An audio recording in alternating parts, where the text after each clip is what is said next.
आत्ताच्या मोमेंटला आपण जसं बघतोय सर, जसं तुम्ही रेपो रेटबद्दल बोललात, ओके, FD मोडून लोक म्युच्युअल फंड्स घेत आहेत. अगदी बरोबर आहे. आणि हा जो कंट्रोलिंग आहे FD रेटचं, हे रेपो रेटवरती डिपेंडेंट असतं आणि बहुतांश साऱ्या गोष्टी, ओके, हे RBI ठरवते या सगळ्यामधल्या. बरोबर. तर तसं म्युच्युअल फंड्समधले जे रेग्युलेटरीज आहे सर, ओके, तर त्या म्युच्युअल फंडमधल्या रेग्युलेटरीज कशा काम करतात सर, आणि त्यांचं कंट्रोलिंग कसं आहे सर या सगळ्या ट्रान्झॅक्शन्सवरती? अगदी बरोबर. खूप छान प्रश्न विचारला. मी त्याच्यामध्ये थोडं विस्तृत उत्तर देईल की आता म्हणजे फ्लॅट्स वगैरे घ्यायचे असतील वगैरे, रिअल इस्टेट, तर त्याच्यावर रेग्युलेटरी आलेला आहे रेरा. पण यापूर्वी तो नव्हता. तरी पण जमिनींची जी खरेदी विक्री आहे त्याच्यावर फारसं काही रेग्युलेटरी किंवा नाहीच आहे असं म्हटलंच वागवं ठरू नाही.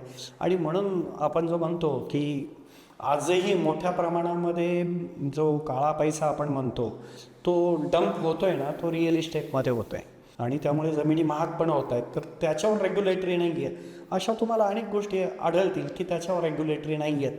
आणि म्युच्युअल फंडावर मात्र रेग्युलेटरी आहे. एक आहे सेबी आणि सेबीनंतर आहे ॲम्फी की जे म्युच्युअल फंडाच्या इंडस्ट्रीचं हित पाहते, आणि रिझर्व्ह बँक ऑफ इंडिया. हे 3 रेग्युलेटरी म्युच्युअल फंडांवर आहेत. म्हणजे तुमच्या कोणत्याही गोष्टी, तुमच्या गुंतवणुकी वगैरे त्याचे जर काही क्रिटिकल इश्यूज झाले, प्रॉब्लेम झाले, तर तुम्हाला भांडता यायला पाहिजे.